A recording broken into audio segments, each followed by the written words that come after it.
अस्सलाम वालेकुम दोस्तों, उम्मीद करते हैं कि आप सब लोग ठीक ठाक होंगे, मज़े में होंगे। फाइनली हमें पहला फाइनलिस्ट मिल गया वर्ल्ड कप आईसीसी जो मेंस ओडीआई 2023 का है। और बहुत मुबारक हो इंडिया को। और जिस तरह से इंडिया खेल रही है ना, बहुत क्लिनिकल उन्होंने थ्रू द टूर्नामेंट खेला। और मेरे नज़दीक वो डिज़र्विंग है कि इस दफ़ा का जो वर्ल्ड कप है वो जीतनी चाहिए। उनकी टीम कंप्लीट है, चाहे वो बॉलर्स हो, बैटर्स हो, फील्डर्स हो। ओवरऑल उन्होंने बिल्कुल जो कंडीशंस है उनका भरपूर फ़ायदा उठाया है और अपनी टीम को उस तरह से मजबूत किया है कि वो बिल्कुल प्रमुख दावेदार है इस चीज़ के। हैविंग सेड दैट, हम देखते हैं कि न्यूजीलैंड अपने वेट से ऊपर परफॉर्म करती आई है पिछले कई सालों से। एटलीस्ट पिछले 4-5 जो आईसीसी के टूर्नामेंट हुए उनमें से हर एक जगह उन्होंने सेमीफाइनल या फाइनल में अपनी भूमिका निभाई हुई है। और उनको भी मुबारक हो और वो अपने कैंपेन के लिए बहुत प्राउड होने चाहिए जिस तरह से उन्होंने स्टार्ट किया। उन्होंने एक बेहतर टीम से हारा और उस बैटिंग लाइन के सामने हारा जिन्होंने बिल्कुल बेबाक होकर खेला। और जब वर्ल्ड कप की बात की जाए, इंडिया की कैंपेन की बात की जाए और यहाँ पे विराट कोहली का मेंशन ना हो तो वो बहुत नाइंसाफ़ी होगी।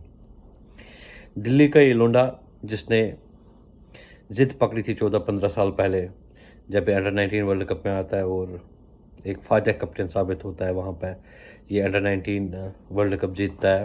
और उसके बाद से यूजुअली लगता है शायद उसकी ट्रांजिशन सीधे इंडियन टीम में होगी, जो ना हो पाता है उस टाइम। और इनको वेट करना पड़ता है कुछ टाइम, क्योंकि उस वक़्त इंडिया की जो बैटिंग लाइनअप होती है उसमें जगह नहीं बना पाते हैं। लेकिन बाद में अपने नंबर से हटके न्यूज़ीलैंड की एक सीरीज़ में इसको ओपनिंग स्लॉट पे चांस दिया गया और उसको जब भी थोड़ा-सा बहुत सा चांस मिल रहा था, ये उसको ग्रैब कर रहा था, वहाँ पे रन्स बना रहा था और धीरे-धीरे इसने दुनियाई क्रिकेट में अपना छाप छोड़ना शुरू कर दिया। और जब हमने देखा कि इनिशियली जब विराट कोहली आए थे तो ऐसा लग रहा था कि तूफ़ान बदतमीज़ी के साथ, बड़े एग्रेशन के साथ लोग इसको जानते थे कि कहते थे कि विराट कोहली बड़ा बैट्समैन तो है लेकिन कुछ ज़्यादा ही एग्रेशन लेके साथ में आता है। जो विराट ने खुद कन्फेस किया कि इंटरव्यूज़ में वो कहते हैं कि पहले वो एज़ अ फ़ैन खेलते थे, बाद में ज्यों-ज्यों टाइम बढ़ता गया विराट का ग्रेस, क्लास, बाकी सब एटीट्यूड सब में फ़र्क आती रही। और तो कि वो 2011 के वर्ल्ड कप में भी एक अहम पिलर थे इंडिया के लिए, जब उन्होंने अपने hero the great Sachin Tendulkar को अपने कंधों पे वो विक्ट्री लैप दिला दी। लेकिन शायद से उसका हिस्सा एक तिनका माना जाता उसमें। और इस वर्ल्ड कप में शायद ये वर्ल्ड कप अभी तक विराट कोहली और रोहित शर्मा के अराउंड बेफिटिंग जो है, जिस तरह से हम कहेंगे कि वो चाहते होंगे कि इस तरह से उनकी एक भूमिका जो वर्ल्ड कप में हो, वो बिल्कुल भरपूर तरीके से है। और उसी तरह इस दिल्ली के लड़के ने जो कारनामा अंजाम दिया अपने हीरो सचिन तेंदुलकर को, उन्हीं के सामने, उन्हीं के होम ग्राउंड पे, जो उन्होंने रिकॉर्ड अपने नाम किया है 50 सेंचुरीज़ का वनडे में, सबसे ज़्यादा सेंचुरी बनाने वाले वो बंदे बन गए। उनको बहुत मुबारक हो। आप लोगों को पता है कि विराट के लिए मेरी ख़ास लाइकिंग है। और वो फॉर रीज़न इस वक़्त जो हम कहते हैं ना, बाकी सब लोगों से अलग है। ऐसा नहीं कि उसने अप्स एंड डाउन्स नहीं देखे। वो कैप्टन बनते हैं रॉयल चैलेंजर्स बैंगलोर का पिछले 10 साल से ज़्यादा अरसे से, लेकिन ट्रॉफ़ी नहीं जीत पाते। क्लोज़ आते, ट्रॉफ़ी नहीं जीत पाते। वो कैप्टन बनते हैं इंडिया टीम के और वो कोई बड़ा मेजर टूर्नामेंट नहीं जीत पाते हैं आईसीसी वाइज़। दो वो फाइनल सेमीफाइनल में आ जाता है लेकिन रह जाते हैं वहाँ पे। और क्या फिर उनकी भूमिका कुछ नहीं थी टीम बनाने में? अगर कोई ऐसा कहता है तो बिल्कुल गलत कह रहा है। जो इंडिया में कल्चर डाला है 5 बॉलर्स का खिलाने का, वो विराट ने डाला है। जो इंडिया में फ़ास्ट बॉलिंग का कल्चर डाला है, फ़ास्ट बॉलर्स को इस तरह से बैक करने का, वो विराट ने डाला है। अभी के जो फ़ास्ट बॉलर्स जो क्रॉप, चाहे वो जसप्रीत बुमराह हो, मोहम्मद शमी हो, मोहम्मद सिराज हो, ये सब विराट कोहली के लाए हुए बैकअप किए हुए प्लेयर्स हैं, जो इस वक़्त बहुत फ्रूटफुल साबित हो रहे हैं। और इस तरह से हमने देखा कि विराट किस तरह से सूझबूझ के साथ इंडिया की कैंपेन को, उस नैया को आगे बढ़ाते हुए और फाइनली उनको फाइनल में पहुंचाते हुए दिखाई दिए और बड़ी ज़बरदस्त किस्म का लीड उन्होंने इस वर्ल्ड कप में किया और बहुत मुबारक अगेन विराट कोहली को। हैविंग सेड दैट जो मैं पिछली अपने व्लॉग में भी बात कर रहा था कि जब बाबर आज़म जैसे बंदे की बात होती है तो हम ये भूल जाते, देखो विराट के साथ आज श्रेयस ने भी सेंचुरी बनाई।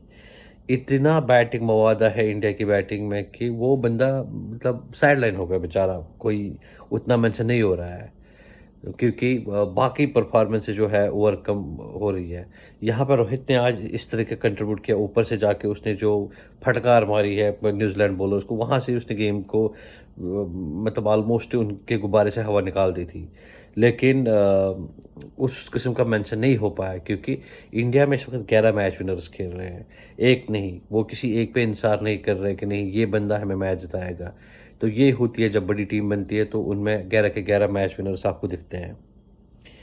और न्यूजीलैंड की तरफ से मिचेल ने जो सेंचुरी की है, बड़ी ज़बरदस्त किस्म की पारी खेली उन्होंने।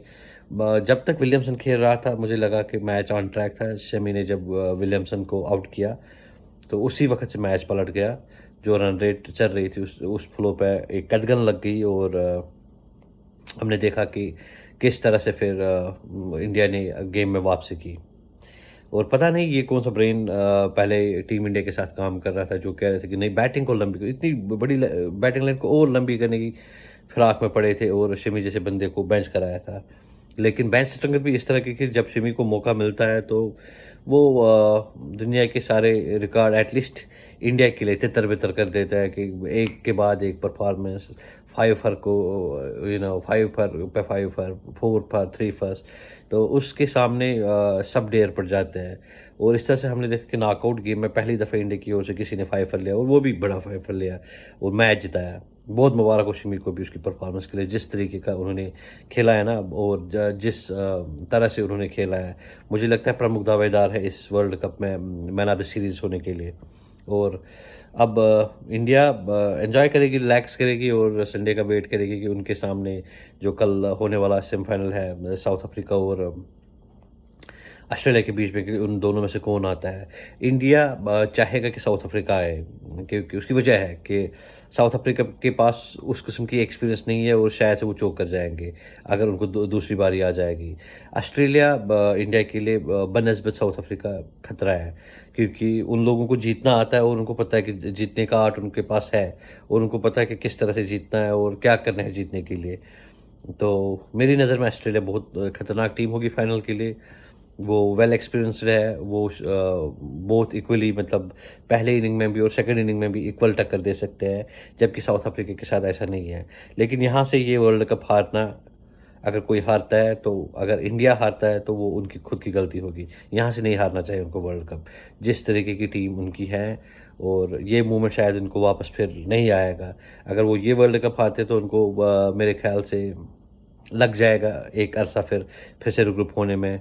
2-3 वर्ल्ड कप वेट करने पड़ेंगे जब उससे पहले कि वो फिर वो एक ग्रुप ऑफ प्लेयर्स उस तरह से जमा करके इस पीक परफॉर्मेंस की उम्मीद करे।